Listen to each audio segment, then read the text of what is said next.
জমি সংক্রান্ত বিবাদের জের বাড়িতে চড়াও হয়ে এক মহিলাকে পিটিয়ে মারল দুষ্কৃতীরা। দক্ষিণ ২৪ পরগনার বিষ্ণুপুরের শামালি ঘোষপাড়ার ঘটনা। মারধরে গুরুতর আহত ৪৫ বছরের শরীপান বিবি। চিত্তরঞ্জন হাসপাতালে মৃত্যু হয় তার। বিষ্ণুপুর থানায় শকুর মোল্লা, আশরাফ মোল্লা, রিয়াজ মোল্লা এবং রশিদ মোল্লা এই চারজনের বিরুদ্ধে অভিযোগ দায়ের করে পরিবার। অভিযুক্তদের বাড়ি ভাঙচুর করেন এলাকাবাসী। রহস্যজনকভাবে নিখোঁজ এক যুবক, আর তা ঘিরেই তোলপাড় নাদিয়াল। যুবকের খোঁজে স্থানীয় একটি পুকুরে তল্লাশি পুলিশের।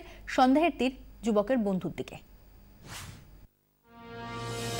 লালটু পুরকায়েত ও মঞ্জুর আলী মোল্লা দুই বন্ধু, মেটিয়াবুরুজের হাতি পার্কের বাসিন্দা। ২ বছর ধরে একসঙ্গেই প্রমোটিং এর কাজ করছেন। লালটু স্ত্রীর অভিযোগ, মঞ্জুরের কাছ থেকে ১২ থেকে ১৪ লক্ষ টাকা পেত লালটু, আর তা নিয়েই দুজনের মধ্যে গোলমাল। উনি যে দুজনে কাজ করতো, ওনার মজুরি হিসাবে উনি ১০-১২ লাখ টাকা ওনার মজুরি পাওয়ার কথা ছিল, সেটা তো উনি দেয়নি। তা সত্ত্বেও উনি নিজের কাছ থেকে ৩ লাখ টাকা মতো লাগিয়েছে, ১ পয়সাও দেয়নি, সেটাও দেয়নি। শনিবার দুপুরে বাড়ি থেকে বেরোয় লালটু, আর ফেরেনি। ওরা নন্দাইরা সব গিয়ে দেখলো, দেখতে পায়নি। অনেক খুঁজেছে, রাত ১২টা ১২:৩০ পর্যন্ত খুঁজেছে।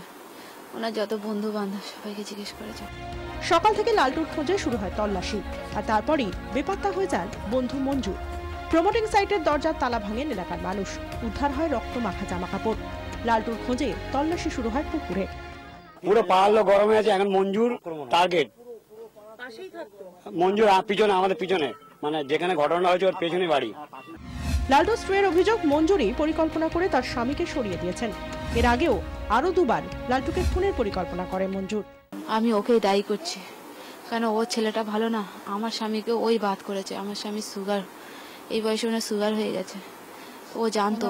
নাদিয়াল থানায় খুনের অভিযোগ দায়ের করেছে পরিবার। নিখোঁজ লালটুর খোঁজে তল্লাশি চলছে। ব্যুরো রিপোর্ট, ২৪ ঘন্টা।